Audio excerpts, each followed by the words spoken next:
ప్రభు అయిన యేసుక్రీస్తు వారి ప్రశస్తమైన నామములో మీ అందరికీ మరణాత. జీవాహారము అనే అనుదిన ఆధ్యాత్మిక కార్యక్రమానికి మీకు మా ప్రేమపూర్వక ఆహ్వానం. ఈరోజు వాక్యాన్ని బైబిల్ గ్రంథం నుంచి ధ్యానించుకుందాము. అపోస్తుల కార్యములు 3వ అధ్యాయము 26వ వచనం.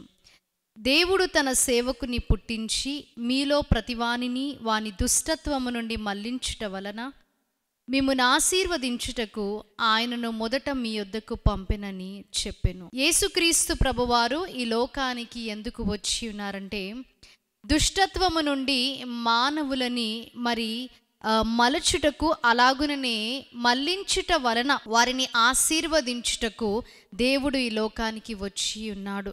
ఇక్కడ వాక్యంలో మనము చూచినట్లయితే దుష్టత్వము నుండి అనగా ఈ పాపపు లోకములో ఈ చీకటిలో ఉన్న మనుషులను, అలాగే దుష్టత్వము కలిగి ఉన్న మనుషులను, అలాగే వారి కట్లను ఈ అపవాది వేసే బాణముల నుంచి వారిని విడిపించడానికి దేవుడు వచ్చి ఉన్నారు.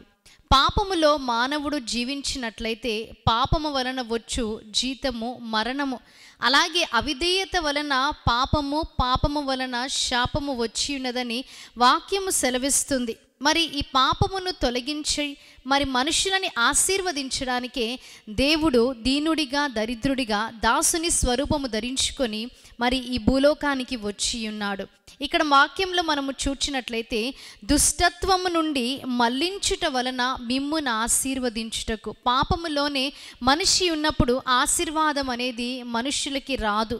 పాపముతో నుండి ప్రార్థన చేసినప్పుడు ఆ మనవి దేవుడు ఆలకించడని వాక్యం సెలవిస్తుంది.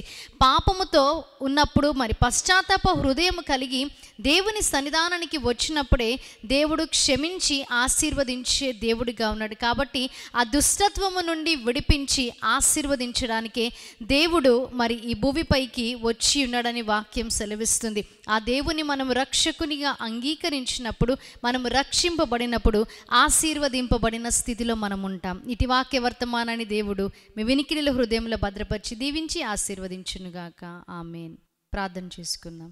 ఆశ్చర్యకరుడ, ఆలోచనకర్త, బలవంతుడైన దేవా, నిత్యుడగు తండ్రి, సమాధానకర్తయగు అధిపతివైన మా దేవా, మీకు స్తుతులు స్తోత్రాలు తండ్రి. మానవుని దుష్టత్వము నుండి మళ్లించి ఆశీర్వదించడానికి మా కొరకు దిగివచ్చి ఉన్నారని వాక్యం ద్వారా మీరు మాట్లాడినందుకు మీకు స్తుతులు తండ్రి.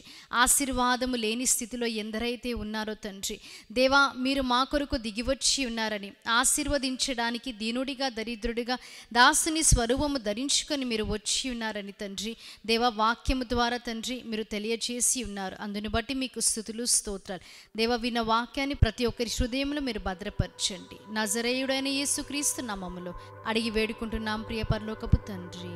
ఆమేన్. మరణాత. దేవుడు మిమ్మల్ని అందరినీ దీవించి ఆశీర్వదించును గాక.